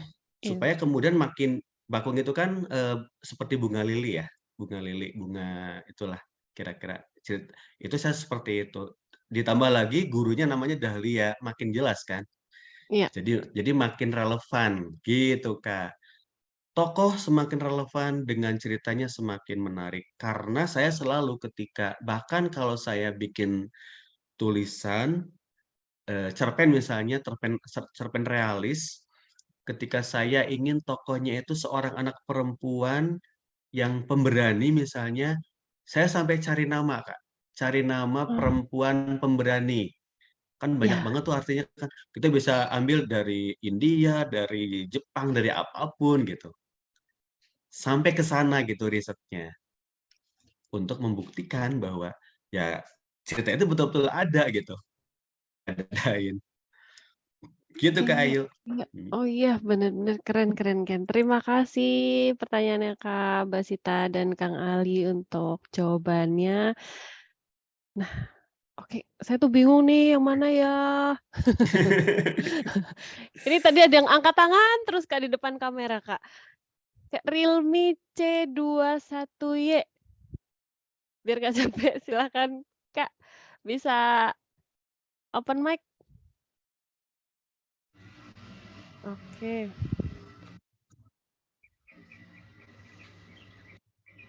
Ya, silakan. Kak, kalau dongeng itu boleh pakai bahasa sehari-hari atau harus bahasa yang sopan sesuai KBBI? Oke. Terima kasih. Namanya siapa Kak? Nanda Nursalsabila, kelas Oh, 5A Berhuda. oh, Masya Allah masih Oke. kelas 5. Oke, silakan Kang. Terima kasih Kak Nanda. Bukan hanya dongeng ya. Ketika kita nulis cerita sebaiknya tetap dengan bahasa yang baik dan benar. Bahasa baik yang benar itu bukan bahasa KBBI sebetulnya. KBBI itu kan acuan. Bahasa yang baik dan benar adalah kalau kita nulis narasi ya mau nggak mau harus sesuai dengan KBBI. Tapi ketika kita ada dialog ya mau nggak mau dialog yang sehari-hari gitu. Tapi tetap baik dan benar penulisannya. Gitu, Kak. Jadi saya tidak bilang harus KBBI banget, tapi gunakan bahasa yang baik dan benar, sesuai dengan porsinya gitu. Kan nggak mungkin kan kalau kita dialog pakai gini, apakah kamu suka makan? Kan nggak mungkin gitu kan? Iya, iya. Nanti malah kaku gitu. Tapi mungkin kamu udah makan belum? Kan gitu. Gitu ya kan Anda ya, mudah-mudahan kejawab.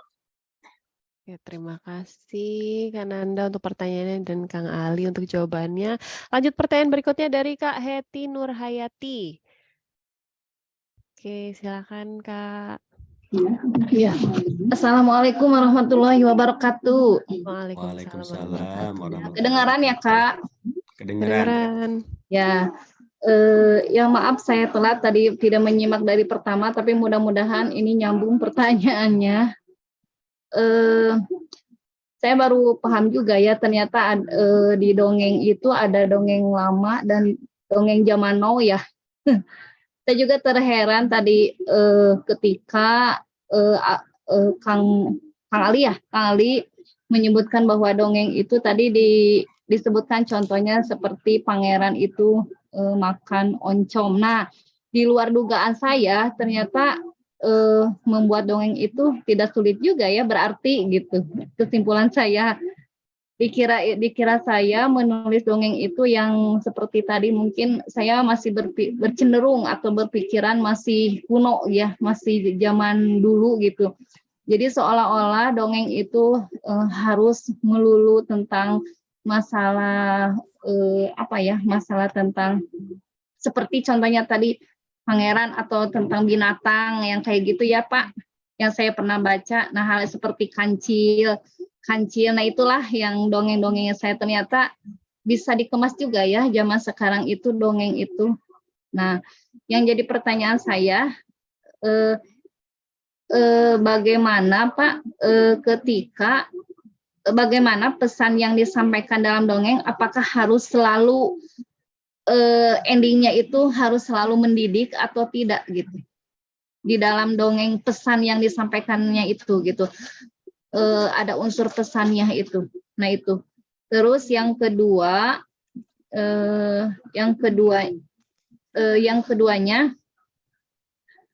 Saya mau minta contoh lagi tentang dongeng-dongeng yang zaman sekarang itu, Pak. Itu kan kalau misalkan mendongeng untuk zaman sekarang, contohnya yang tadi Bapak sampaikan tentang makanan tradisional Jawa Barat, oncom. Nah itu mungkin terus apakah di dalam dongeng itu harus selalu menggunakan tokoh pangeran gitu. Jadi identiknya dengan tokoh pangeran, apakah si tokoh pangeran itu bisa diganti dengan tokoh-tokoh yang lain seperti itu. Itu aja Pak, terima kasih. Assalamualaikum. Waalaikumsalam warahmatullahi wabarakatuh. Langsung Kak ya? Oke, baik. Kak Nur, jadi pesan dalam cerita, dalam dongeng itu nggak harus sangat jelas. Pesan dalam dongeng ini adalah bagaimana kita menjadi anak yang baiknya kayak gitu. Pesan dalam dongeng itu ya ada di dalam seluruh cerita gitu.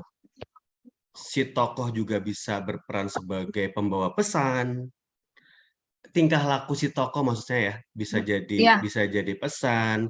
Alur juga sama gitu. Alur bagaimana cara menyelesaikan masalah juga itu juga bisa jadi pesan. Kemudian cara si tokoh utama berbicara pun bisa jadi pesan gitu. Jadi pesan tidak kemudian sangat eksplisit. Kenapa? Karena anak sekarang karena gini, setiap anak ketika baca dongeng dia akan dapat insight masing-masing.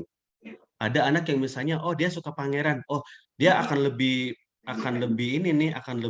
fokus ke si tokoh utamanya. Oh dia lebih suka oncom, dia akan lebih fokus ke oncomnya gitu. Jadi apa yang dia dapat, ya itu yang apapun gitu. Gitu ya. Jadi ketangkap ya. Jadi pesan itu nggak harus kemudian seperti zaman dulu kala, seperti yang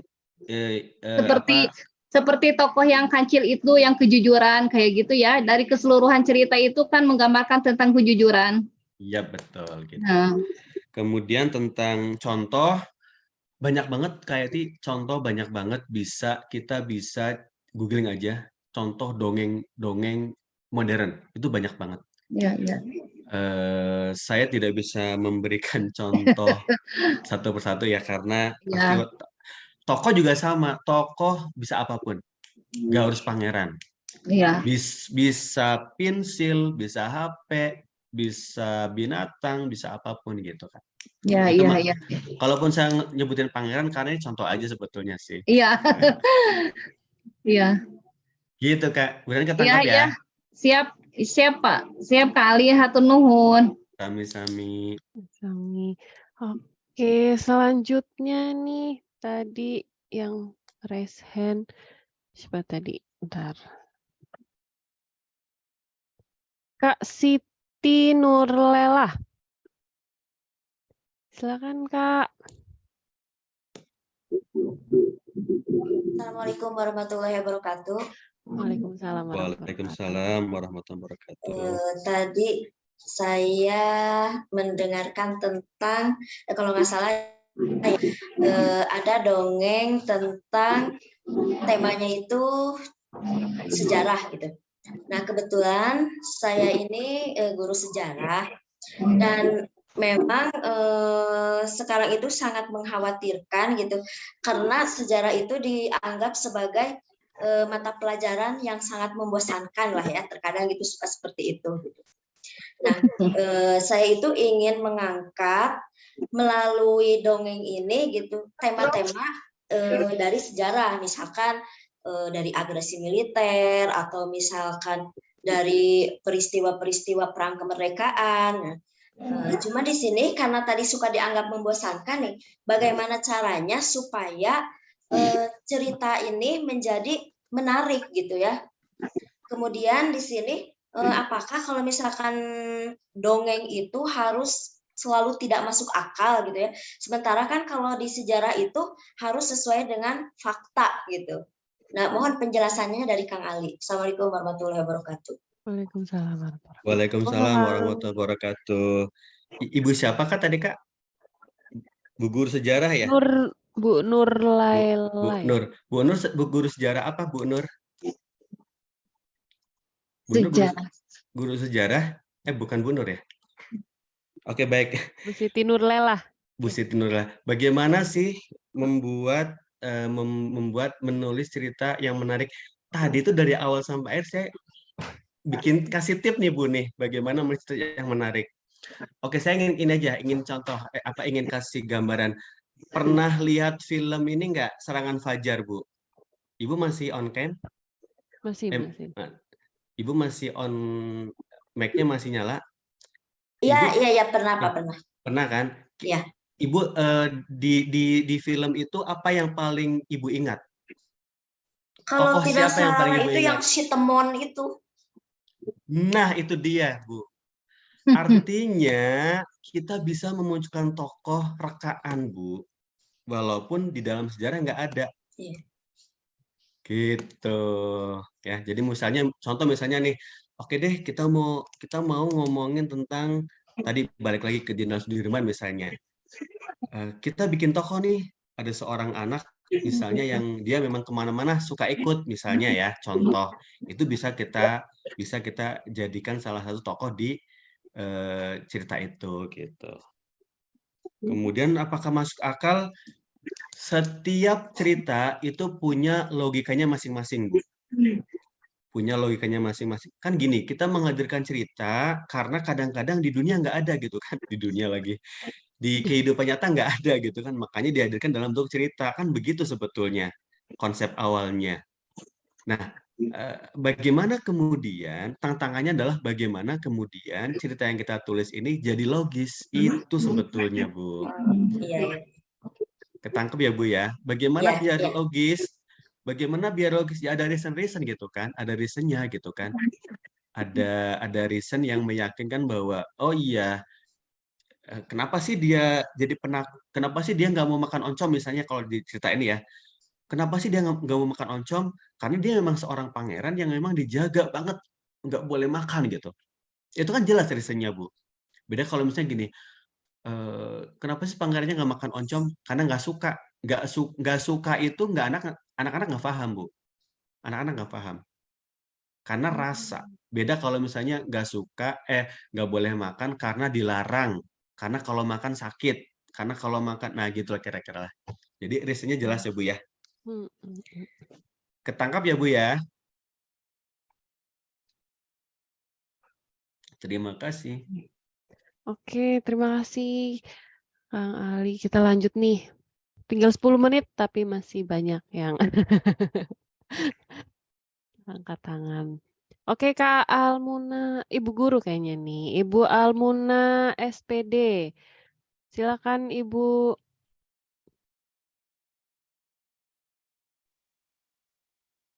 Halo. Ya, halo. Ya, Ibu udah masuk, silakan. Waalaikumsalam. Waalaikumsalam. Jelas ya ceritanya? Jelas.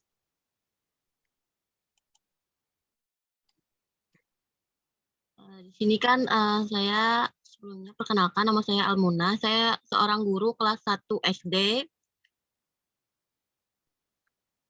Jadi setiap tahun ajaran baru itu kan saya tuh ketika memperkenalkan diri tuh selalu dengan boneka jari saya mendongeng, tapi sambil dongengnya itu gimana ya, pakai boneka jari gitu. Kayak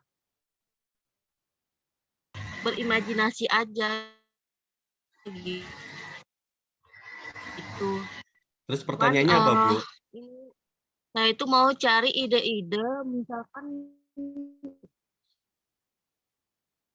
ya pertanyaan saya menarik lagi bagaimana sih caranya supaya anak-anak itu lebih tertarik lagi dengan cerita yang atau dongeng yang saya bawakan gitu.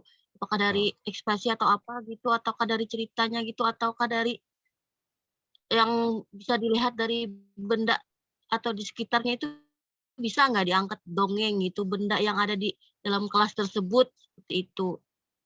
Supaya lebih menarik misalkan. Oke. Siap, Bu Muna. Itu aja, Bu Muna? Ada lagi? Iya. Ya itu aja dulu. Oke. Silakan, Kang. Oke, baik. Makasih untuk Bu Muna. Ini mendongeng ya, bukan nulis dongeng ya, Kak Dia ya. Iya, tadi mendongeng ya. Mendongeng. Saya kebetulan S1-nya itu skripsinya tentang ini Kak Muna, tentang bagaimana mendongeng menjadi media pembelajaran pendidikan agama Islam pada anak. Hmm. Dan itu ada 3, ini buat teman-teman juga mudah-mudahan ya. Mendongeng itu ada 3 cara. Yang pertama membaca, dengan cara membaca. Yang kedua mendongeng dengan alat peraga. Yang ketiga mendongeng dengan demonstratif. Saya istilahnya demonstratif ya. Jadi mendongeng dengan tanpa alat peraga, juga tidak membaca, tapi dengan membawa badan kita sendiri gitu. Ternyata anak-anak itu lebih interest, lebih senang, lebih menikmati ketika kita mendongeng tanpa membaca dan tanpa peraga. Jadi kita misalnya gini, kita ketika membuka misalnya dengan suara harimau, kita bisa membuka dengan suara semut misalnya. Jadi betul-betul mengoptimalkan apa yang ada di kita gitu, Bu Muna.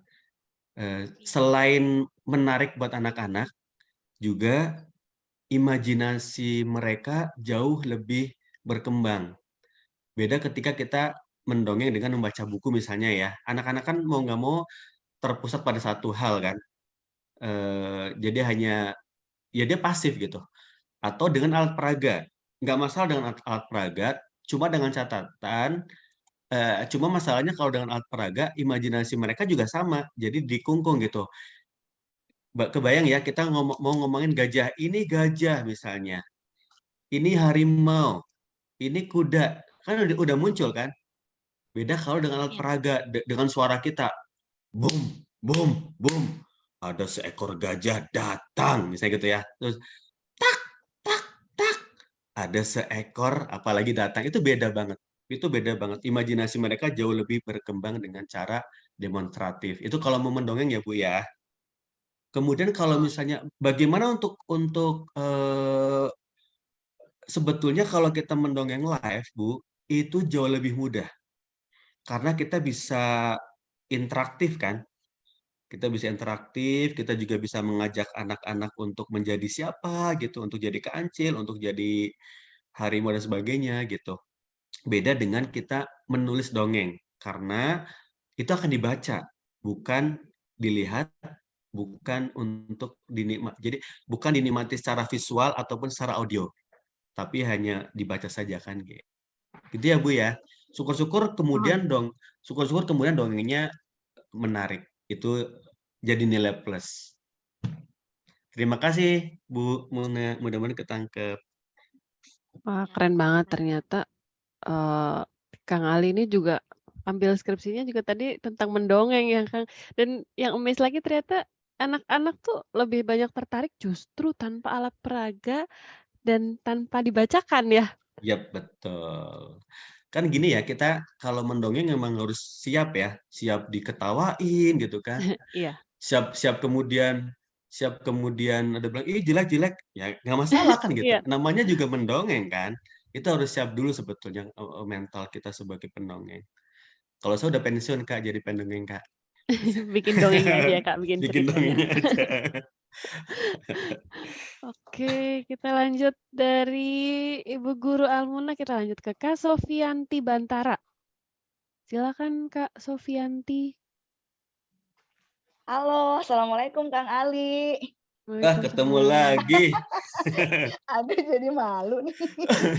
Iya nih Kang Ali, ketemu lagi. Sehat-sehat ya Kang ya. Alhamdulillah. Iya, Kang Ali, saya ada dua pertanyaan nih Kang Ali, menyimak yang dari pertama tadi Kang Ali sampaikan. Yang pertama itu, saya selalu tertarik untuk membuat baik itu buku anak maupun dongeng ya, tentang dongeng ini untuk jenjang pembaca A. Karena memang saya guru PAUD. Jadi dulu juga skripsi saya juga tentang dongeng sih Kang Ali. Jadi lebih tertarik untuk membuat sebuah buku cerita ke jenjang pembacaan. Nah, pertanyaan saya begini Kang Ali, kalau saya mau buat cerita fabel, itu porsinya berapa banyak untuk cerita, alurnya, dan berapa banyak untuk ininya, pesan moralnya Kang Ali? Ataukah kalau jenjang pembaca A ini kan mereka belum bisa baca ya Kang ya. Itu kan biasanya mami papinya yang bacain, orang tuanya yang bacain begitu. Ataukah pesan moral itu tidak perlu kita tuliskan, nanti biar orang tuanya yang simpulkan sendiri dari cerita yang kita tulis itu. Nah, mengingat kalau saya tidak salah, tolong dikoreksi Kang Ali kalau saya keliru, mengingat setiap buku yang menggunakan penjenjangan begitu ada batasan halamannya ya Kang ya, kalau nggak salah ya. Jadi Kalau picture book ada. oh iya kalau picture book. Nah, itu tadi pertanyaan saya, porsinya berapa banyak Kang Ali untuk cerita, berapa banyak untuk pesan moral gitu. Karena biasanya kalau untuk jenjang pembaca A ini kan nggak boleh pakai imbuhan kalimatnya, katanya nggak boleh ada dialog gitu kan Kang Ali. Apakah memang orang tua yang berimajinasi sendiri, berimprovisasi untuk menyampaikan kepada anaknya, ataukah memang kita menulisnya itu harus detail supaya orang tua tinggal bacain langsung aja ke anaknya. Itu yang pertama Kang Ali. Yang kedua, saya tertarik dengan ingin menulis dongeng tentang tokoh sejarah dari pahlawan-pahlawan yang ada di Indonesia, tetapi saya hanya mengambil dari kisah masa kecil mereka. Misalnya ketika mereka itu tetap bersekolah sekalipun barangkali orang tua tidak mampu. Kemudian ketertarikan mereka tentang buku seperti itu Kang Ali. Nah, pertanyaan saya, apa boleh Kang Ali supaya lebih dramatis begitu? Kita nambah-nambahin cerita imajinasi kita Kang Ali. Jadi kita baca nih referensi bukunya tentang misalnya tentang Bung Karno misalnya atau Bung Hatta. Di situ ada tertulis kisah masa kecil mereka, misalnya mereka tetap semangat sekolah sekalipun dalam keadaan perang misalnya. Itu bolehkah kita menambahkan kisah-kisah yang lain yang lahir dari imajinasi kita supaya pesannya nyampe ke pembaca, ke anak-anak begitu. Apakah itu boleh Kang Ali? Sebelum dan sesudahnya, terima kasih banyak untuk jawabannya. Ya, silakan Kang. Oke, makasih. Ini Bu Guru Sofi itu dari Palu, Kak dia. Oh, sepertinya udah sering ya Kang ikut kelasnya Kang Ali?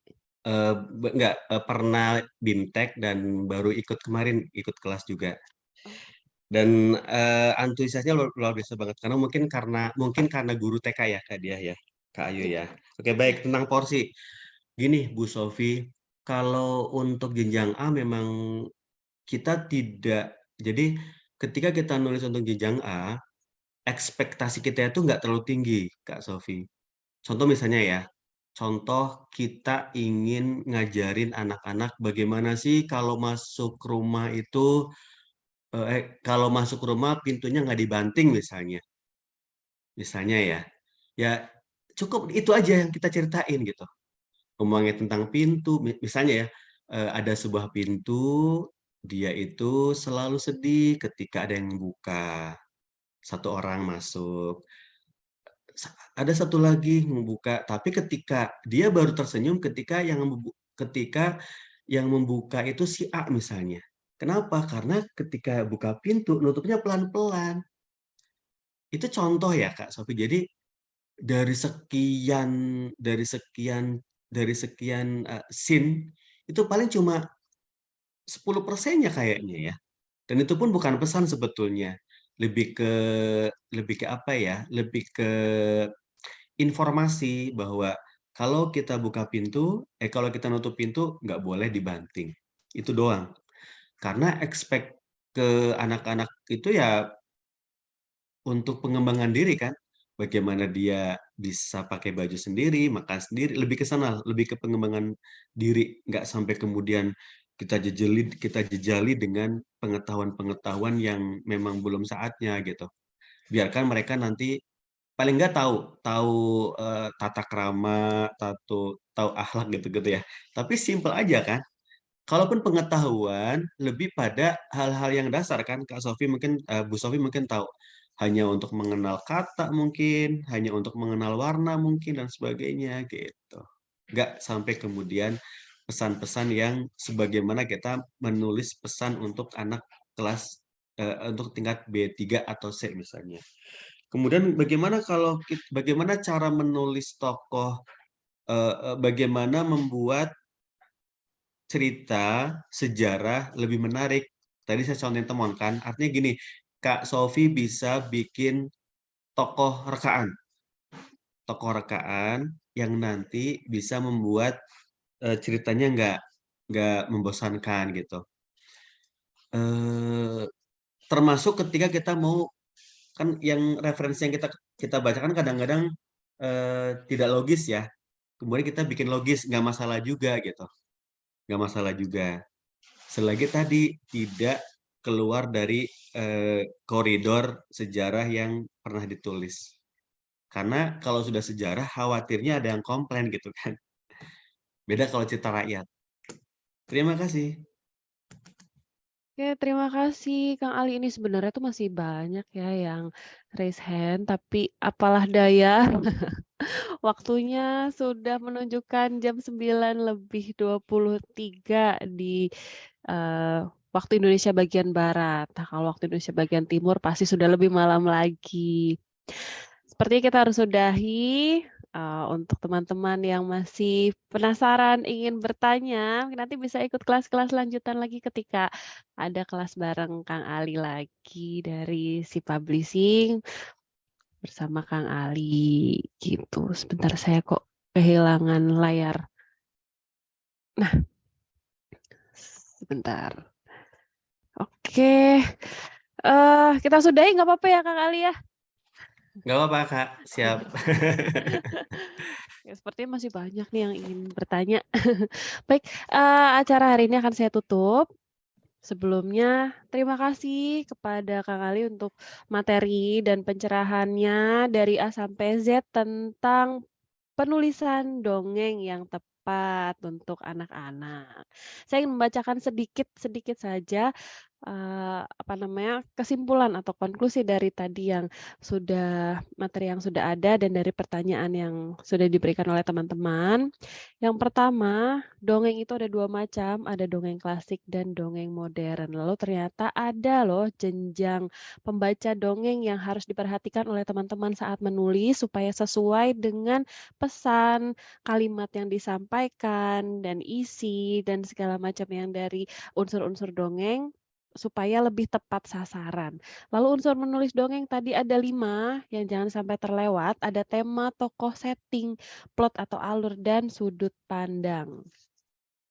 Ada lagi tadi, aturan harus ditaati ya, karena ketika menulis itu adalah untuk anak dan pentingnya riset nih untuk menciptakan cerita, tokoh, maupun setting yang relevan dengan keseluruhan alurnya. Lalu anak-anak ternyata tadi informasi yang bagus untuk saya sendiri, untuk saya pribadi nih, ternyata anak-anak lebih banyak yang tertarik tanpa alat peraga ketika didongeng dan daripada lebih tertarik tanpa alat peraga dan tanpa membaca, ketimbang yang dengan alat peraga dan membaca.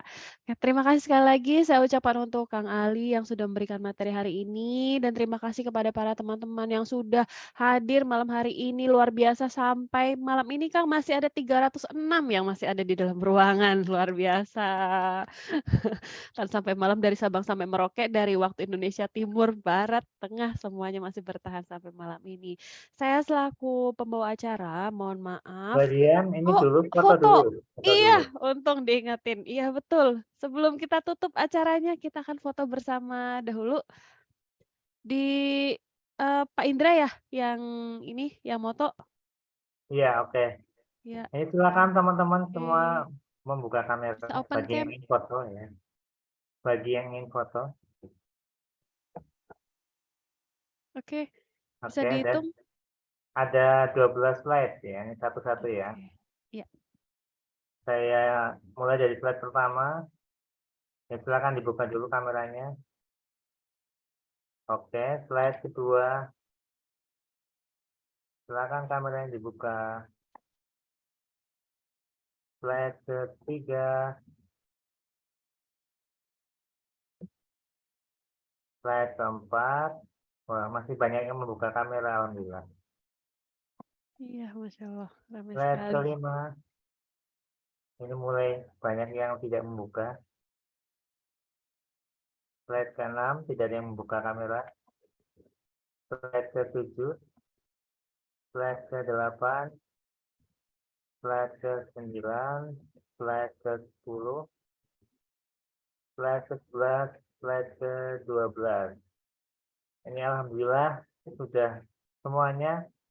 Ini tidak hanya dari Indonesia, Mbak Dian, ini ada dari Ya, Jepang juga nih yang ikut. luar biasa malam hari ini. Ya, terima kasih Pak Indra sudah mengcapture kenangan kita malam hari ini bersama 300 teman-teman seluruh Indonesia dan dari Jepang juga dan bersama Kang Ali. Saya ingin mengingatkan kembali, jangan lupa besok ada pelatihan dan lomba membaca nyaring. Ada hubungannya sama hari ini nih. Nah, besok yang read aloud membaca nyaring untuk dongeng di hari Minggu tanggal 25 Juni jam 19.30 sampai 21.30 bersama Ibu Rosi Setiawan. Beliau penasihat Read Aloud Indonesia dan penulis buku Membacakan Nyaring. Ketemu lagi dengan saya besok malam ya. Untuk malam hari ini saya mohon maaf sebagai pembawa acara jika ada kata-kata atau kalimat yang kurang berkenan. Selebihnya saya mengucapkan terima kasih. Wassalamualaikum warahmatullahi wabarakatuh. Terima kasih Kang Ali. Waalaikumsalam. Ini Waalaikumsalam untuk warahmatullahi absensi dan juga ketentuan menulis akan di-share di grup ya. Termasuk juga video rekaman sama materi PowerPoint-nya akan di-share di grup. Kemudian tadi ada yang ingin di-share tentang read aloud, lomba read aloud besok, saya juga akan share di grup nih. Ini masih Ya. sedikit yang ikut dan semoga teman-teman banyak yang mengikuti supaya bisa memenangkan total hadiah 15 juta rupiah. Wih, Baik, 15 terima kasih juta. Mbak Dian ya Mbak Sama-sama. Dian, terus Mas Ali Mahir semuanya. Ini boleh meninggalkan ruangan. Ya, ini nanti saya sebentar lagi akan menutup ruang Zoom-nya. Ya. Oke, sampai ketemu di grup. Saya tutup room-nya. 1, 2, 3.